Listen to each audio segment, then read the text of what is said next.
Oh, what do we have here? This one is titled How Police Captures Florida's Longest Active Serial Killer. Ooh, this one's about an hour long, so get your popcorn ready. There's someone in the back. Come out. Let me see your hands. Let me see your hands. Police are in the middle of hunting down a wanted serial killer, living inside the very van where he killed his latest victim. Go back over there. That can't be good. Oh, what's that? Bro, I ain't seen one of them type of vans in forever. What's that smell? Yeah. 24 hours before this confrontation, officers discover a brutalized body of a woman with seemingly no evidence left behind that could connect anyone to the case. The victim is still unidentified, and we're taking a shot in the dark. Maybe you've seen her. Everybody's seen him around, but nobody really knows him, as far as I know.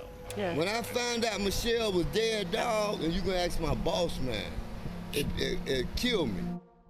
Why you ain't dead? Over the following day, small clues would start surfacing, revealing additional victims going as far back as 4 decades, eventually leading to one of the longest active serial killers in Florida's history. He been killing for 4 decades? There's the back piece. This is our van. Shit. You made a mistake. I know. I didn't do this. It's man. Steve, come on, man. I'd be willing to bet a lot of money that there are bodies out there attached to him that either haven't been found or gone. This guy cannot be on the street. He has to go away or somebody else could get hurt. Hello. Ooh, y'all, this finna be crazy. This finna be crazy. It's around 2 p.m. in Marathon, Florida. Near Vaca Cut Bridge, families enjoy a quiet afternoon until just off the side of the road, a fisherman notices a strong, overwhelming odor. As he steps closer, he sees something so gruesome, he immediately calls 911. Within moments, Florida officers arrive, and it wouldn't be long before the entire lake area would need to be evacuated.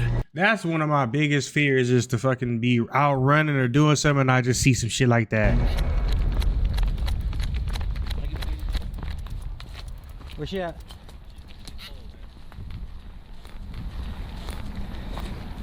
That's like one of my biggest fears. I never want to be walking to see some shit like that.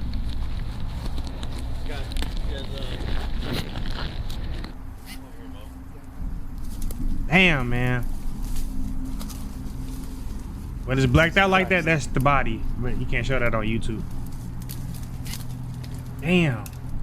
On the ground lies an unidentified woman, unclothed and already beginning to stiffen. From what officers can tell, she's been here for several hours. Does that mean she dead?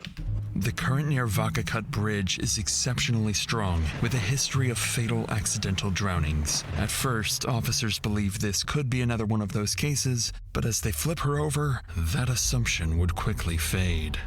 How the fuck she washed up there if that's what happened? And then Evie, if you want to take your pictures as we're rolling so that if there's anything that falls or moves, because what I'm looking at is this stick right here. Okay. Need a hand? I'm ready to see the this hand. the whatchamacallit. Oh, look at that. Yep. Did you see that? Look at her around the neck. Right around the neck. Mm-hmm. Oh, it looks. Look at the side of her head. Yep. What's wrong with the side of her head? You got blood. You got scrapes all over the back. Alright, I'm calling. Call Doc.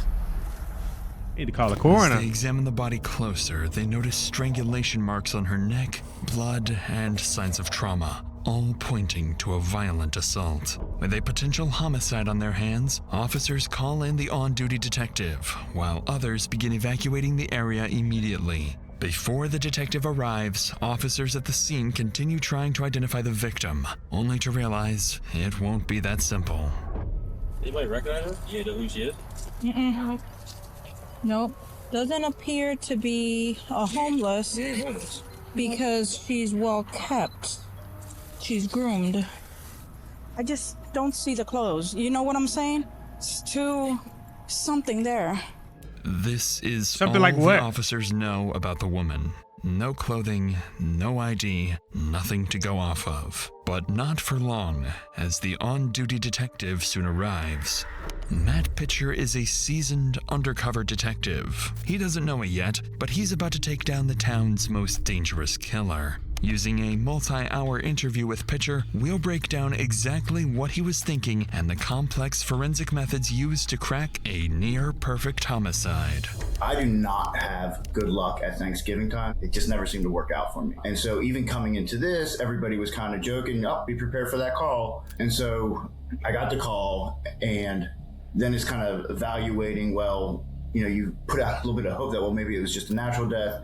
And then I still remember I was talking to my captain, trying to figure out what's going on. She said, yeah, it's a naked female. And the minute she said that, I was like, well, this isn't going to be a natural death. It's finna be hell trying to solve this. Everyone. Detective Matt Pitcher and Detective Rosa DiGiovanni. This is US 1 heading up that way. Entrance into this little gravel area from US 1 is down there. If you pan down here. How did he leave no traces of anything though? At the start of what looks to be a Red Bull can, there are tire tracks leading back, as well as tire tracks on this side. And you have a broken branch that's touching the ground. Pulled hair right here. And if you come up at about 10 o'clock into a wooded area, about 10 meters away, the female victim, 2 to 3 feet in front of that is another small chunk of hair. It looks like there is some bleeding in the area. The easiest way to come back would be along there, suspecting that that's where the suspect went back. We're going to go around another way, preserve evidence. For the first time, the pieces start to come together. As Pitcher walks along the gravel road just off the highway, he spots fresh tire marks, evidence the suspect had been here not long ago. A few feet away, strands of the victim's hair lie scattered, suggesting she was dragged from the road into the forest. Further in, there are clear signs of disturbance. Was she walking or something? Damaged plants, broken branches, indicating the suspect's vehicle was likely damaged as it sped away, possibly right after dumping the body. And then, something far more significant catches his eye. What? So, you know, there were a bunch of like small trees, that kind of thing. You have this dirt road. But then as I'm walking along the path, that's the first thing that struck me was, so there was a little tree, and it kind of had, you know how you can tell when something's freshly broken, right? The limb hasn't died or anything like that when you're talking about a tree. And it was just kind of hanging there. And so that got me looking at it. And then, sure enough, what looked to be car parts broken off right underneath it, like sitting on the ground right there. And that's kind of, what is that, like a little piece for the seat or something? Little captain chair? Could this be, you know, the suspect vehicle? But even with this small breakthrough, Pitcher still hasn't uncovered the most critical piece of the puzzle, one that suggests this is far from an isolated incident. Which is what? With the scene locked down and the victim transported for autopsy, investigators are left with two critical questions. Who is the victim and who is her attacker? To answer the first, Detective Pitcher comes up with a plan. Yeah, I'm kind of going through things, and basically my thought then, especially keep in mind, like I said earlier, this is right coming into Thanksgiving, right? Everything is about to get slammed where we live. This is a huge tourist spot. So I'm just concerned that, okay, you know, we could lose video evidence that might be in the area. Talked to my captain, and I showed the captain too, the car part and all that, and I said, all right, I'm leaving the scene, and I'm about to start hitting every business, starting with the bars in the area, and at least get them marked so that they don't get rid of evidence on us.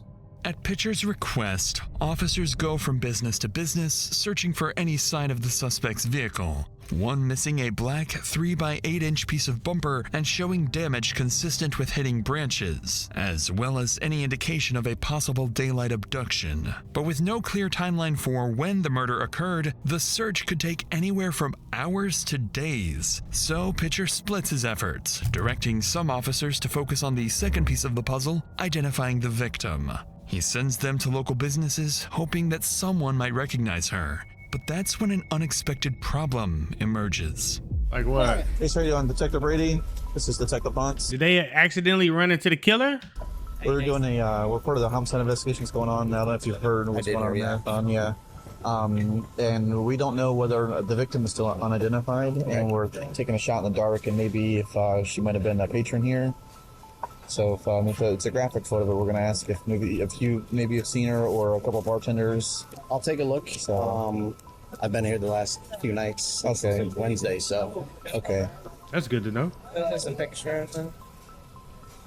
I haven't seen anybody like that, no. Okay, do you think you're maybe a bartender or so would, They probably wouldn't want to, knowing they're a bit on the skittish side.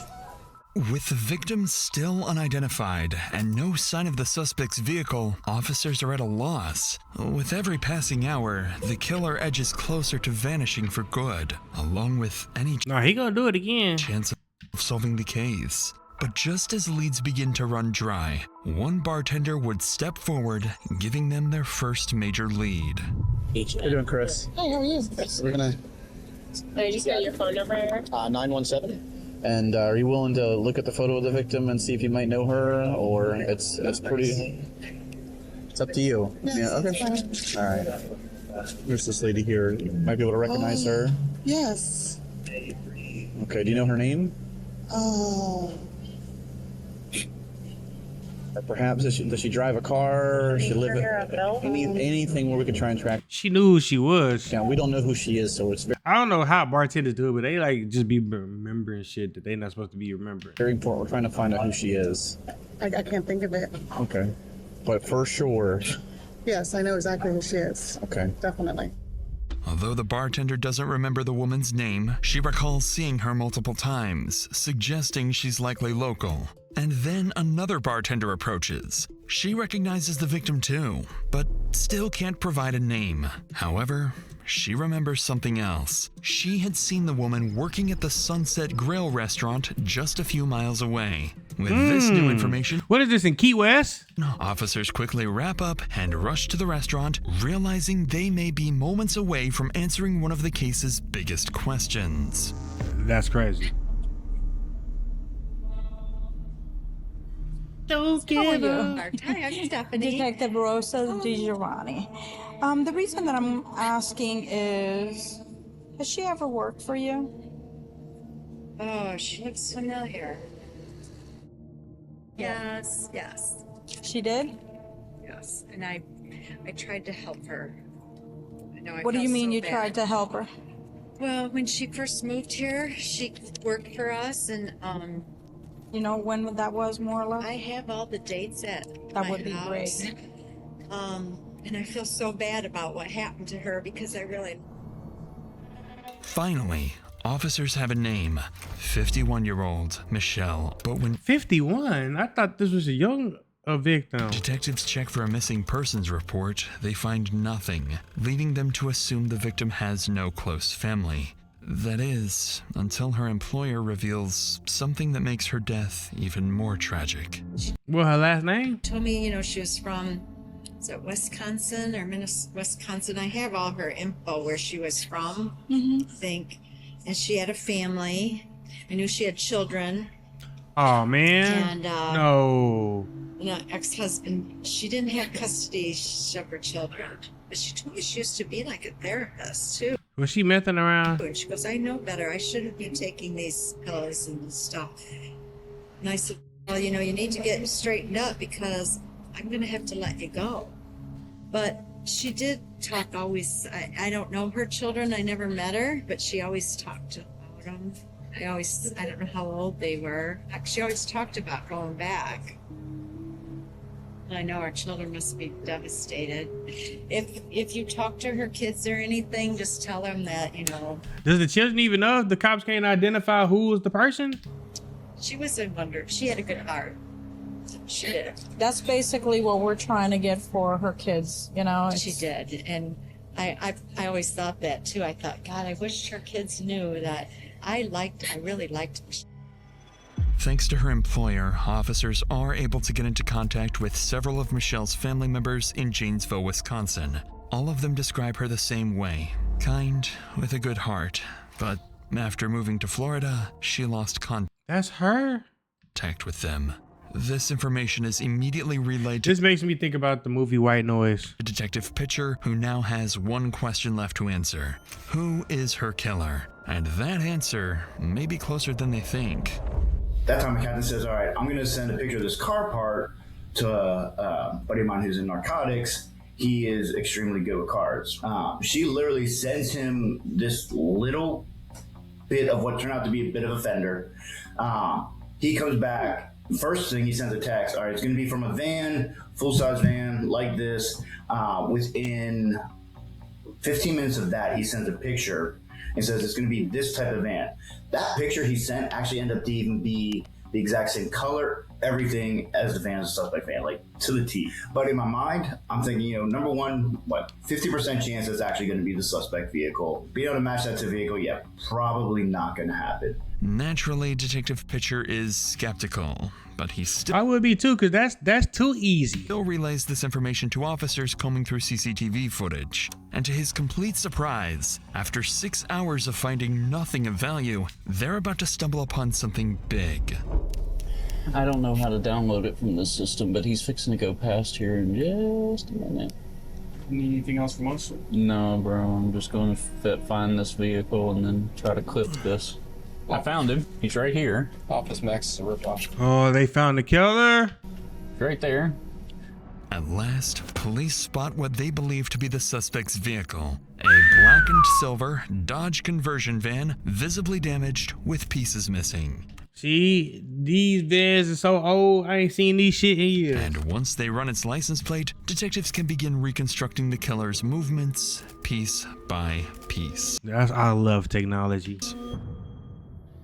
He's gonna go by, I'm sure. There he goes, right there.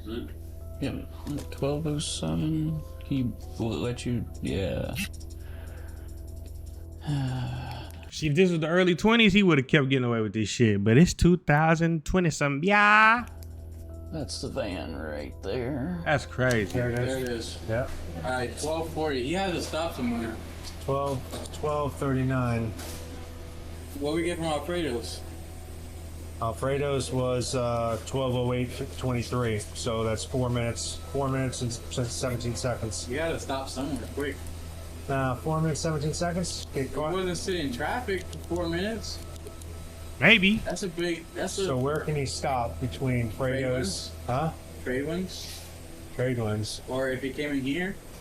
As officers piece together the van's path across town, it suddenly disappears. Somewhere near Kmart Plaza on US Highway 1, just over 3 miles from where the body was found. While officers search for additional camera angles around the last known location, investigators run the van's registration. And that's when they discover something deeply concerning. It's not registered. The van belongs to 58-year-old Stephen Matthew Wolf, a man with a long and serious criminal history. Obviously, the one thing, I can't remember if it was a juvenile record that was sealed and they had to go a little bit further to find it out or whether they grabbed it, but he had a murder at a young age. So immediately I have someone getting on the phone for me and contacting that police. And they let his ass out after 21, huh? Department. Let's get details on this and fast. And it was this 90-year-old man that he and a couple of his friends robbed, and he decided to kill him. So the minute you find stuff like that out, you're like, all right, you're building those building blocks, right? You're like, okay, we're on the right path here. This is most likely our— This would make me nervous as hell, though. guy. Decades earlier, in 1976, Wolf was convicted of a homicide in Boise, Idaho. At 15 years old, he and 3 others murdered a 78-year-old man named Enrico Flori, a robbery-motivated killing that landed him 15 years in prison. The case gained nationwide attention when, in 1977, Stephen escaped from the Ada County Jail, sawing through a bar on the 4th Hold on, he been on a run since then? floor and climbing down using bed sheets and conduit. He remained on the run for 6 days before being recaptured. What? As Pitcher digs deeper, they uncover even more disturbing details. A prior diagnosis of psychopathy, a history of animal cruelty, and long-term drug use, raising the question of— well, he's definitely a killer. That's how it starts, is with animals. Whether he should ever have been released. With these findings, Pitcher realizes he's looking for someone with a history of extreme violence, a proven capacity to evade justice, and potentially a serial killer. By midnight, the van still hasn't reappeared on CCTV, suggesting it's still somewhere near the cluster of fast food restaurants. Unwilling to waste any more time, Pitcher, alongside a dozen deputies from the Monroe County Sheriff's Office, heads out to search the area. And as they begin to look for their suspect, something inexplicable happens. What? When the captain and lieutenant were going out to scout in this parking lot, you're doing a lot of this just hoping and, looking for that needle in a haystack. I wonder if he just popped in front of them like, voila. But most likely, the person's going to bounce pretty quickly and get out of town. So while you're hoping, it's not great. And she's driving, keep in mind, on the opposite side of the road. So like she had to see it from a long ways away. And according to my captain lieutenant said a prayer. And the minute she's stopped the prayer, looked off to her left where there is a Kmart and a McDonald's, and sitting just right by the McDonald's was the van. And she starts yelling, "There's the van, there's the van." Of course, they almost wrecked the car. But they get into a parking lot, sit tight for a second. I get over there, make contact, and go from there. To Pitcher's surprise, they spot it. The black and silver van, parked between a Winn-Dixie and a McDonald's. Approaching from multiple directions, officers I'd have been like, we need everybody on the police department right now. Round the parking lot, carefully ensuring no bystanders are in harm's way, with Pitcher meticulously guiding the operation. And as officers inch closer, they brace themselves, knowing a dangerous killer could lash out at any second. Facts. Do we want me to give him verbal commands? Yeah, his window's down here. Okay, Caleb, go. You gonna get this side? I got it. He must be in there sleep because I see some cops rolling up to me, baby. I'm gone. Monroe County Sheriff's Office. Step in the back. Is he getting rid of somebody right now? Monroe County Sheriff's Office, come up with your hands up. Sheriff's Office, let me see your hands. Let me see your hands. All right, go ahead, Mail and Patrick. Come on out. Anybody else in the van? Hands up. Come on out. Come out, driver's side. Sir, just drop whatever you're doing. Come out. Come out. Let me see your hands. Let me see your hands. Boy, your ass going to jail. Don't reach around. Don't reach around. Just let me see your That's hands. what's going on. He talking about what's happening.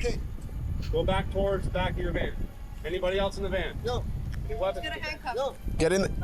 Get right here. Barefoot on the concrete is crazy. What's going on? Sir, right there. Stay right there. Put your hands around your back. There's nobody in there. Not that we know of. What's your last name? Wolf? Wolf? Yeah. Stephen Wolf. Yeah. What's I your got my birthday? key. 92460. 92460? Yeah. Is That's crazy. this vehicle registered to you? Yes. To the officer's surprise, Stephen doesn't resist. Instead, he's calm, almost unusually so for someone being arrested without explanation. After He know what's up, shit. placing him in a patrol car, officers begin inspecting his van when something immediately stands out. Oh, come here. Wait, watch this. Look at this. Right here. What do you see? What do you see? Isn't that the piece? Yeah. There's some grass. And he's gonna go in the back. Yeah. This is our murder suspect. Oh, yeah. What's that? What's that smell? He was in there with a body? This is him. What the fuck? Hey, do me a favor. What was he in there doing with a body? Yep. Bomb's clear. When they were going through the van, I believe there was blood in there that they have yet to identify, for one thing.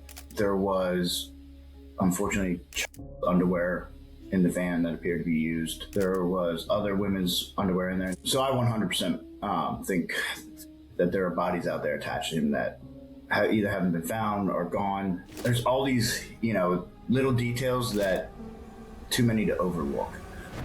After securing the scene just after midnight, Stephen is transported to the Monroe County Sheriff's Office for questioning. But despite Pitcher's plan unfolding nearly perfectly, he still has a long way to go. On the way to the station, Pitcher realizes that from a jury's perspective, there's still reasonable doubt, and nothing truly conclusive beyond a single piece of bumper. And with the right lawyer, he could claim he was simply at the wrong place at the wrong time, Hello. and the charges could easily be dismissed entirely. Even so, Detective Pitcher remains confident he can make Stephen break. Less than 12 hours after the murder is believed to have taken place, the two arrive at the station and Stephen is placed inside the interrogation room.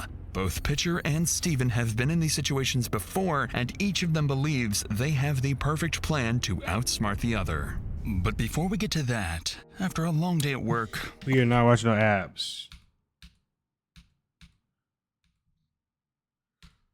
Buddy, and I think I have a track record to prove it. I believe your interview, the most crucial part of the interview are the first minute to 3 minutes. I never ever walk into an interview room and start talking about that night, anything even remotely close to the crime in hand. I usually try to find out what they're into.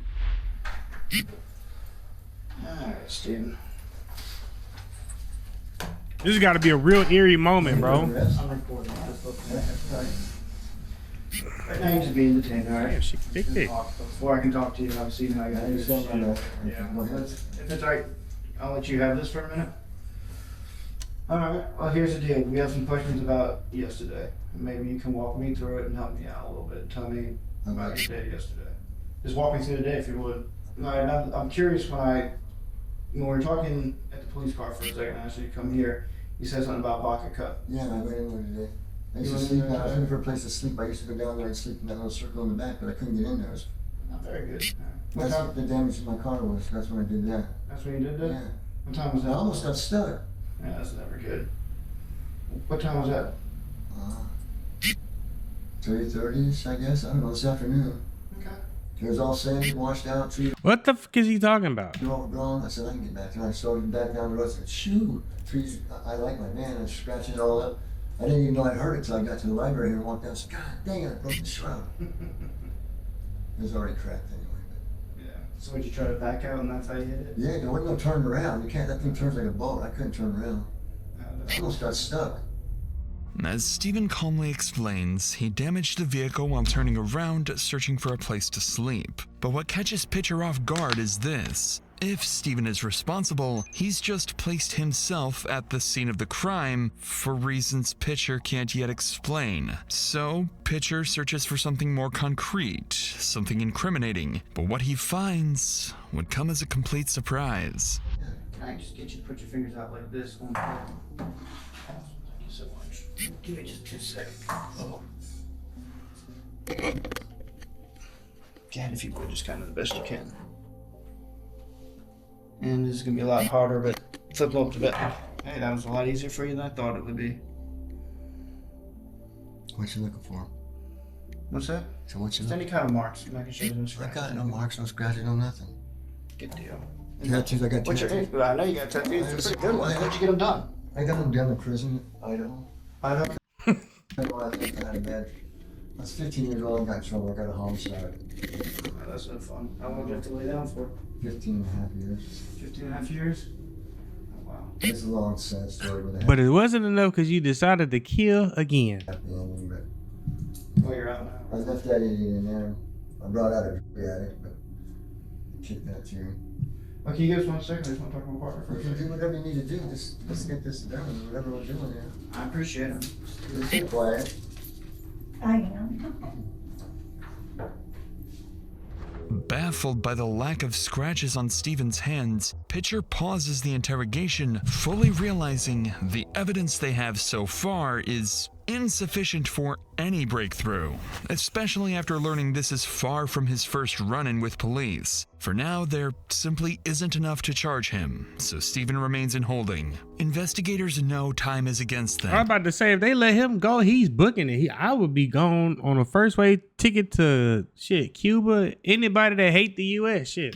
By tomorrow, they need something concrete because without it, they won't be able to hold him much longer. But Hell little nah, do they won't. know, Stephen is already preparing a strategy for their next conversation, one he believes will let him walk away completely free. And that's what they always feel.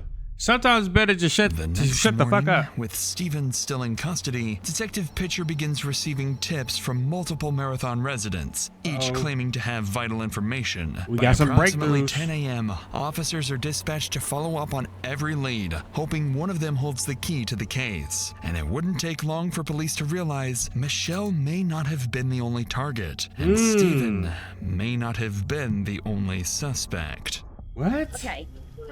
He had help? My name is Jennifer. Hi, Jennifer. How are you? Good. Okay. I have a cousin. Daryl, man. How you doing? All right, all right. Good. We have a little bit of Nice to meet information you. that you might be interested in. Okay. Okay. I have a cousin of mine that I just found out today was with the male, I guess, who He was in the van. he was in the that van. night.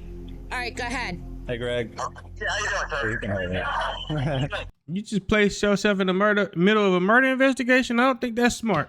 Hey. What happened today was I went to the house, I saw Frankie and everybody, and I said, hey, you thought you know about Frankie goes, yeah, he goes, I was in his car the day before. He gave me a ride to, I guess, down the store or something like that.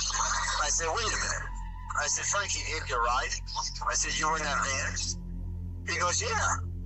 I said, because your fingerprints are probably in that van, Frankie.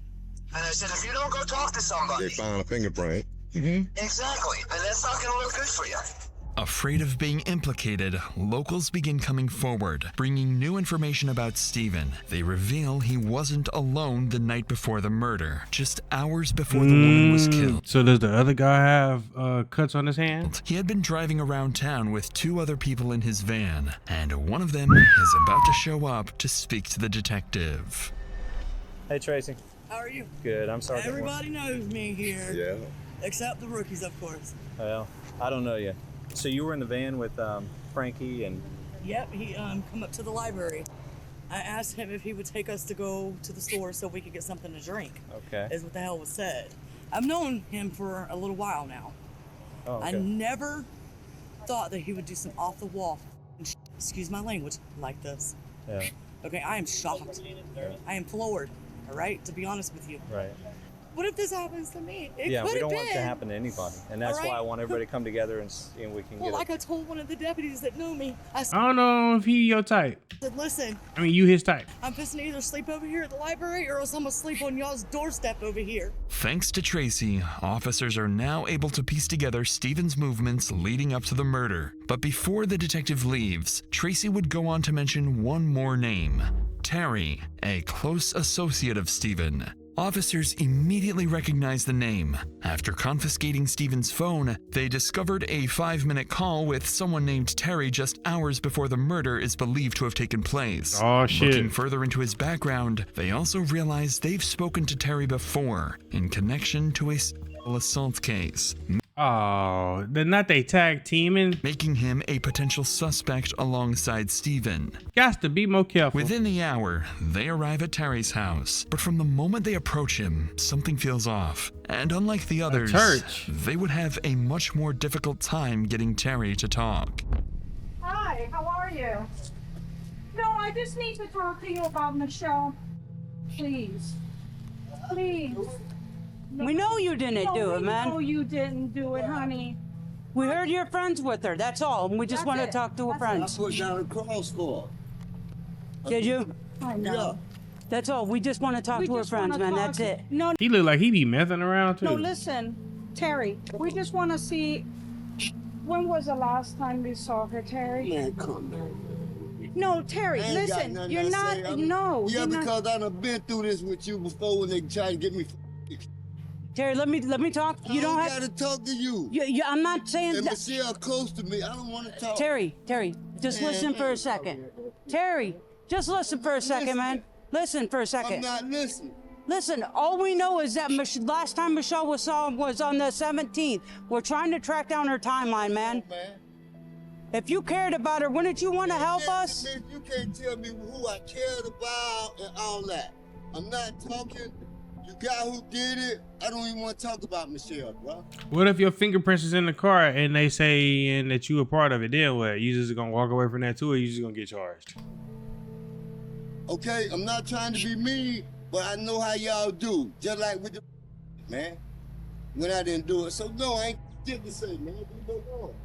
When detectives question Terry about Michelle, it's clear he doesn't trust them and has no intention of cooperating. But then they change their approach, mentioning something designed to make him think twice.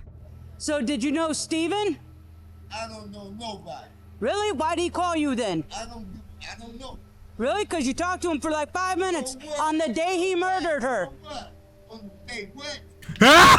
Gotcha, bitch. You talked to him on the day he murdered Michelle for like 5 minutes. I don't give a what you say. Okay? Okay? Why you walking back up to her then? I talked to him. Mr. Gangster? And all this, I don't care what you say, miss. I don't really care what you say either. The phone records prove it. To me? I don't care then. Because you are an accomplice. What did you talk accomplice. to him about? I don't know what you're talking about. I don't even remember talking to him. You don't remember All I talking know, to him? listen, Okay. miss, the dude didn't like Michelle. He always threatened her. Me and him got into it over her. Okay? Michelle was a close friend. If you go down there underneath the Backcut Bridge where she supposed to got killed or whatever, I put a cross down there for her. I appreciate it. Honestly, Why would you do that if you wasn't a part of it, though? you seem like the first one that we've talked to that's really cared about her. Okay? Okay. I didn't like Wolf. Okay? Why not? As I talk, what you mean, why not? I mean, He what did always threatened her, man. He was always threatening her? Every time I seen them, they was fighting, fussing. Were they in a relationship? I don't. Listen, miss. Michelle stayed in his van. She used to sleep with this guy in his van. I used to get mad when she used to be with him. Maybe that's the only place she had to go. Not on no streets. I changed my life after that shit with the and I talked to Wolf 5 minutes before she got killed. All that shit, that's bullshit. Okay? Cause maybe you talked to her after. But for anything, I mean, if I can get my hands on him, I hurt him. Finally, once they get Terry to talk, detectives uncover a direct connection between Steven and the victim. Michelle had allegedly been staying in Steven's van, and Terry makes it clear he didn't approve of the two being together. Now, detectives realize the man in front of them may be the key to incriminating Steven once and for all. That's all I'm saying. Well, he definitely gonna be snitching, but he don't want to be a snitch. If you want to know the truth there, you just helped us a lot in being able to make that happen. What I'm still saying, B, the guy, she used to sleep around with this guy. Okay. Okay? This guy used needles. She told me that he tried to get her to shoot dope one time. Okay? Him and Michelle done had altercations. Okay? Yeah. When I found out Michelle was dead, dog, and you gonna ask my boss man, it killed me. You know what I'm saying? I know how that feel. I am sorry for your loss. Okay, it's not my loss. It's just that she was a your loss. friend, She was a and friend. she stayed on the street, man. And I done been on the streets. But for his Wolf, if I had a way to put my hands on him, I would. All right. Okay? Listen, And if you could look up the phone records, or any law where I was talking to him, you can't see but me cussing him out. Hey, Terry. You. Thank you, Terry. Real, dog. Seriously. No, Seriously, man. thank you. Seriously. And I did that girl, man. Thank you. As Terry breaks down, detectives begin to believe he's telling the truth and that he is indeed one of Michelle's few genuine friends. After wrapping up the interview, they return to the station and relay their findings to Detective Pitcher, who, for the past 12 hours, has been sleeplessly studying Steven's profile when he uncovers something interesting about Steven. Likely homosexual. Steven's experiences goddamn. The plot just thickened even more. in jail. Talking about his time in prison, things came out that, number one, he has a hatred for women. Somehow I think it stems from his mom, but I still can't quite place it. He went into great detail with me about when his mom was sick, how she couldn't do anything. And like, very disturbing that a normal human being, normal person in a conversation isn't going into detail about these kind of things. That's a red flag. Obviously there's a lot of in prison. He goes, I figured out a way around it though. I'd offer to everybody, and that way they wouldn't want to, all of that. Wait. And like, very disturbing that a normal human being, normal person in a conversation isn't going into detail about these kind of things. That's a red flag. Obviously, there's a lot of in prison. He goes, I figured out a way around it though. I'd offer orals to everybody, and that way they wouldn't want to, yeah. All of that is putting together a pretty good picture of who this is, and we have the right guy. That's disgusting. So you known around the prison as Jizz Mouth. You're kind of like, all right, this is making too much sense. And then talking about women in general would snap him a little bit, and that would cause me to have to bring him back down. But even with this unusual find, the Buddha warrior, but the white version, Pitcher is only beginning to understand the twisted mind he's dealing with. What he does know for certain is that this isn't Steven's first time, and that by now he likely has a plan he believes will let him walk free. And if Pitcher wants to get anything from him, he needs to build a bond. You need to make him believe that he believe the shit that's coming out of this dude's mouth. Gain Steven's trust, enough to make him confess. So that afternoon, Pitcher decides to change his approach. He asks Steve to step outside, offering him a cigarette. A small gesture, but one that would have monumental effects on the investigation. Because when the two step outside, Steven begins to break. All it takes is a cigarette. We're gonna step outside and have a cigarette. He over here offering everybody a little head. I'm being charged with homicide, man. I know you are, and I know that seems scary as hell. I've been through it before as a child, but I remember it well. Things are different in some instances between what happened when you're 15 and what happened. Oh, he was offering oral at 15. Okay. Somebody died at my hands. This difference is that somebody died, but it wasn't at my hands. Oh man. Steve, you made a mistake. I know. I didn't do this. Steve, I know you. Oh God, here. Okay, listen. You made a mistake. I didn't kill her. Her boyfriend killed her. What? What happened? Wait. Who's her boyfriend? They fought. I didn't. Nobody. They were having though in the back on my bed. Okay. You letting them fuck on your bed? Oh no, that would have pissed me off. I couldn't have did that, Steve. And they fought. And I just kept driving. Said, come on, guys, calm down, quiet down. I don't know their names. How did you have them back? I picked them up. Where'd you pick them up? Walmart. They wanted to come to the Keys. All right. Oh, man. Steve, come on, man. I don't know what to do here. We got to keep going. We got to keep going. We're going to get this. I did not do this, but we got to work it guilty out of together. covering it up. I helped him get rid of her. All right, but we can work through this. Oh shit, boy, you still going to jail for accomplice to murder, stupid. It's okay. This isn't the end of What's up, Anaya? the world. He walked away and he was gone, and I thought, Jesus, what am I going to do? Despite being prepared for something new, Detective Pitcher is clearly taken aback by this version of events. Steven insists he didn't kill Michelle, but admits to helping cover it up, claiming the real killer was her ex-boyfriend. At first glance, the story feels completely fabricated, a last-ditch attempt to deflect blame. But then, something clicks. Pitcher recalls combing through Michelle's social media and uncovering a troubling detail. An ex-boyfriend, persistent, unwanted, and openly harassing her online. Still unconvinced and questioning why Steven is only bringing this up now, the two return to the interrogation room as Pitcher prepares to press him further. Can you do your best to describe him? You said he had. He's got what? Go ahead, head to toe, everything you can tell. Long khaki shorts. I don't know what kind of tennis shoes. No socks. Okay. Flowery type of shirt. I don't know what pants he was wearing really. And scruffy. His hair doesn't touch his shoulders, but it's close. It's straight as an arrow. Gotcha. Okay, not feather waving, not one. How old was he? He's younger. I think he's younger than she is. 20s? Yeah. This is interesting. Skinny as a rail. Skinny. Tall and skinny. Black as hair, the blackest you can get. Like black as that camera right there. Where were you exactly when you picked them up? I was at my van. Right. I was in my van. But where? What location? They walked parked by the liquor store. They walked up to the front of my van by that grassy area. Okay. They were walking and said, "Hey, you guys, this dude for a ride." So you let him in. They get in the car. He's up front. I'm not even out of the parking lot yet, bro. Can I have one of them cigarettes? Yeah, you got a pack, bro. I was at the, you know where with a So hurricane you just picking up random strangers and shit all willy-nilly. washed out the What you was hoping for, a little orgy? road where it's a long strip after you get out of Isla Right by Ann Beach. Long key up in there. Okay. Somewhere in there. But the long stretch that got washed out by the road, and at nighttime the lights are all red. Yep. You know what I'm talking about? Yeah. That's where he came back up in my front seat and said, bro, she's dead. What? He didn't say I killed her, he just said she's dead. Okay. What? Bro, she's dead.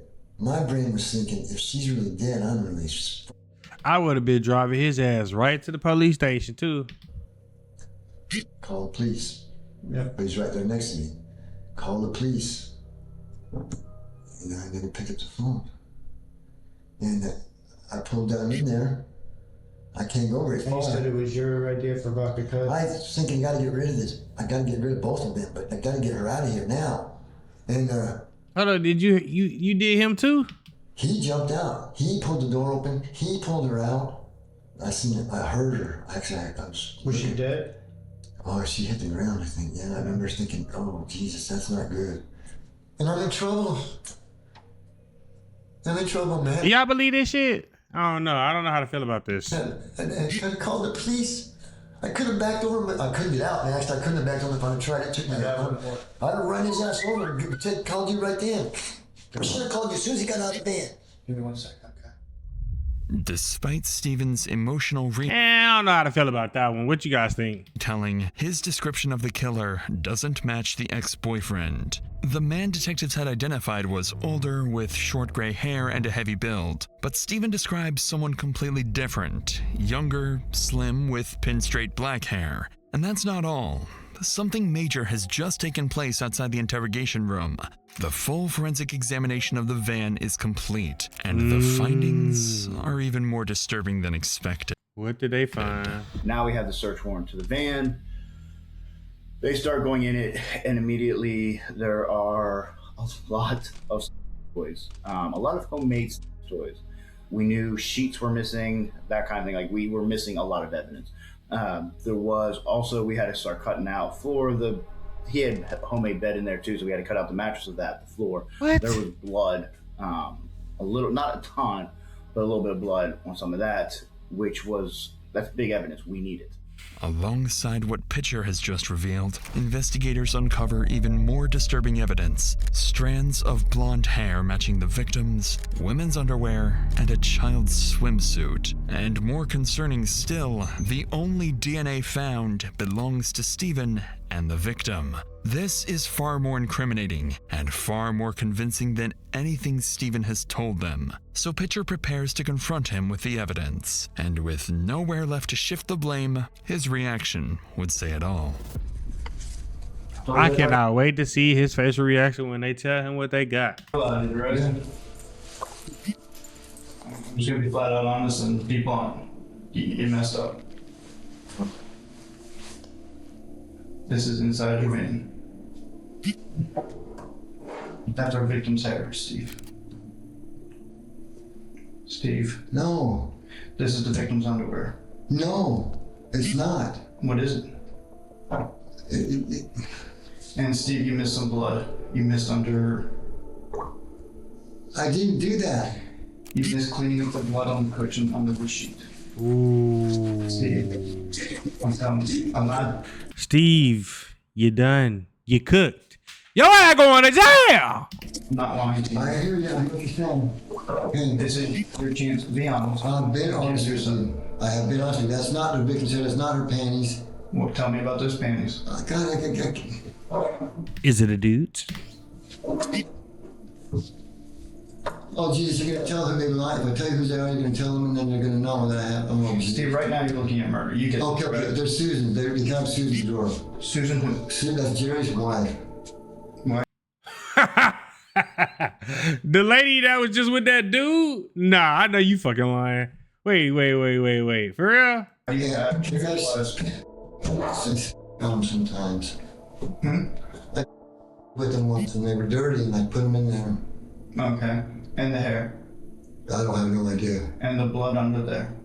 I don't know I don't know anything about it. You just said you pick somebody up and whoop and come on, which one is it? There's no blood in there that I'm aware of. I'm telling you there's blood. He's cooked, ain't he? This is overtime. Okay. So now I'm not this. I'm not primary. I'm a suspect. You are the full suspect, muff. So I don't know. Okay. Steve, I'm gonna put this as bluntly as I can. Test it all. I'm gonna put this very harshly. You murdered her. I did not. I did not. This shift in the detective's demeanor clearly catches Stephen off guard. Up until now, he believed Pitcher was someone he could trust. More than that, Pitcher believes the bond between them has gone beyond a typical detective-suspect relationship. One of the disturbing parts of the interview, which this just made me mind of, is I put my hand on his shoulder at one point. Like, one of the phrases I used with him a lot that, you know, once we had that real comfortable level was real finesse. This detective is a great finesse. You know, this isn't an if type situation. This is, I need your why. You know, what happened? Like, you're obviously a good person. Why did this happen? And so at one point, you know, he was getting worked up, sad wise, that he knew he was in trouble. And I put my hand on his shoulder, and he goes, yeah, I don't let people put their hand on my shoulder because of prison. And so I immediately took it off and said, I'm sorry. He says, no, I like it when you do it. And I was like, that was one of the key moments. I was like, okay, well. Yeah, he wants your booty hole. He's now looking at us being in a relationship. Like, he has feelings for me in terms of that. Yeah, he wants your butt.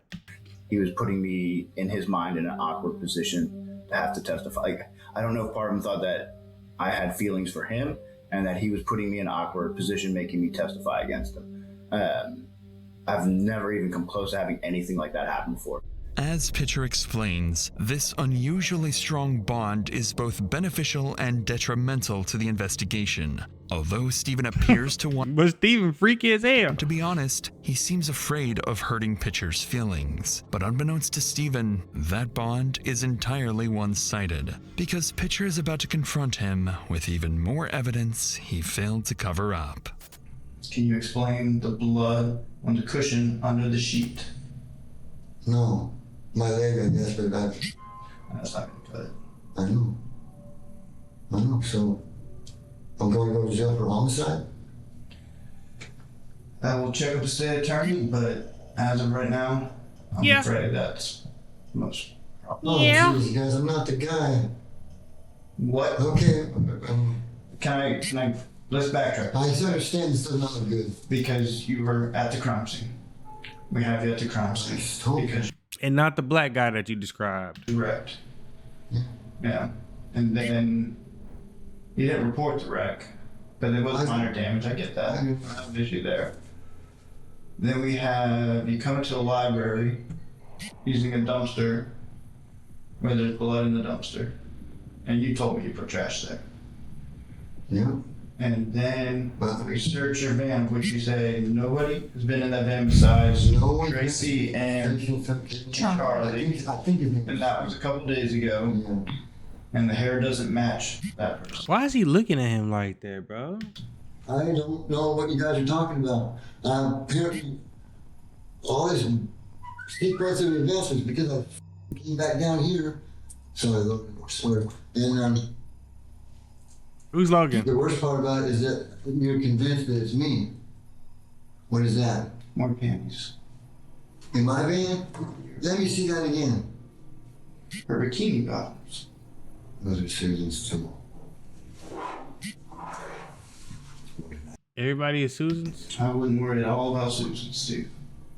That's where I am, but my guess is you'll probably never see her again.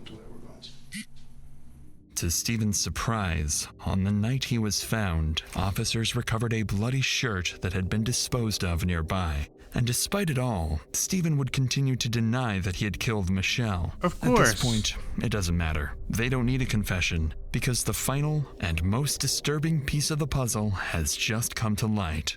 When they were going through the van, there were some of the toys were probably 8 inches to 12 inches in diameter. So it was, again, very, very horrific. And I think they ended up finding her DNA on a couple of those, and that's probably what helped to cause her to bleed out. The strangulation was probably most likely not what killed her, but that he would strangle her, let her in and out of contact, like just torture is the best way to describe it. Just awful. Based on the crime scene and the horrific autopsy findings, Mama Susan is somebody that he was trying to say that this is their stuff, a woman that he had relations with versus the victims, that everything that they found was of the victim, but he's trying to say it was a lady named Susan that he had dealings with. 2023, Stephen Matthew Wolfe was convicted of first-degree murder, 2 counts of battery, and tampering with evidence. And in the end, he was given the only fitting sentence for his crimes: death. That's kind of, I think, what did him in. Like, that's that whole situation where he knows, like, even in the interview, he brings up the death penalty and that I'm going to get the death penalty for this.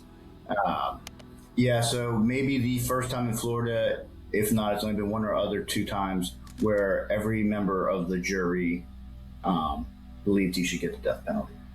Even though, yes, obviously he's a very horrible person. It's also always weird when you know that it was your testimony and your doing that is going to end this man's life. So it's a mixed bag in that sense. Like, even taking a life is not fun, even if they deserve it. Things like the touch on the shoulder, like, is dumb. He get more than locked up. He get a death penalty. It sounds that to him, that's, oh, this guy cares about me. You know, he really does like me. As crazy as that is. You mentioned that there could be more victims tied to this guy. Do you personally think that he could be like a serial killer with more unsolved murders connected to him? So I 100% think that I would. Oh, we gotta uncover some shit now.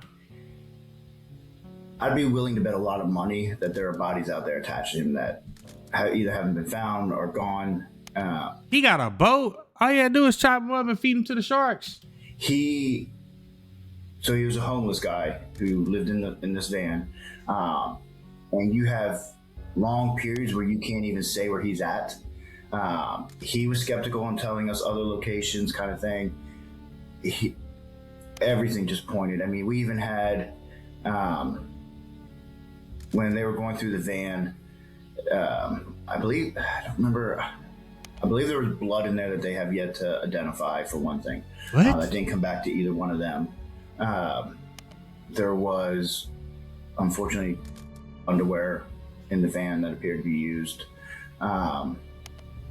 There was other women's underwear in there. Now, granted, he had stolen underwear that we found out from somebody else, but there's all these, little details that too many to overlook.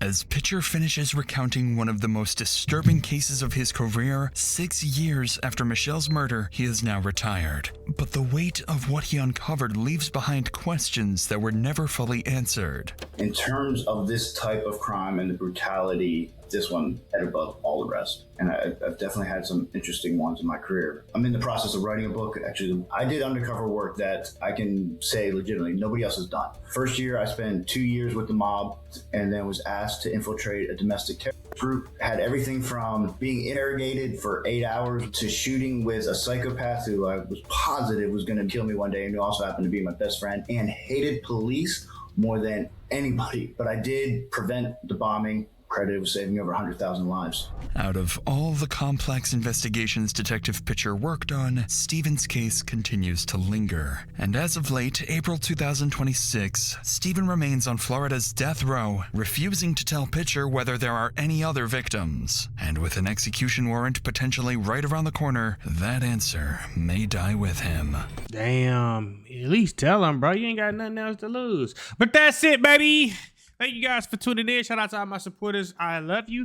We have not done a crime series in a second. You know what I'm saying? And I really enjoyed it. Thank you guys for tuning in. If you haven't already, make sure you hit that subscribe button. Make sure you hit the notification bell so you can stay up to date with all my latest content, baby. And that's it.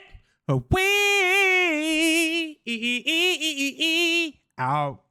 Oh, see you at the next premiere. Oh, I got only members content coming today too.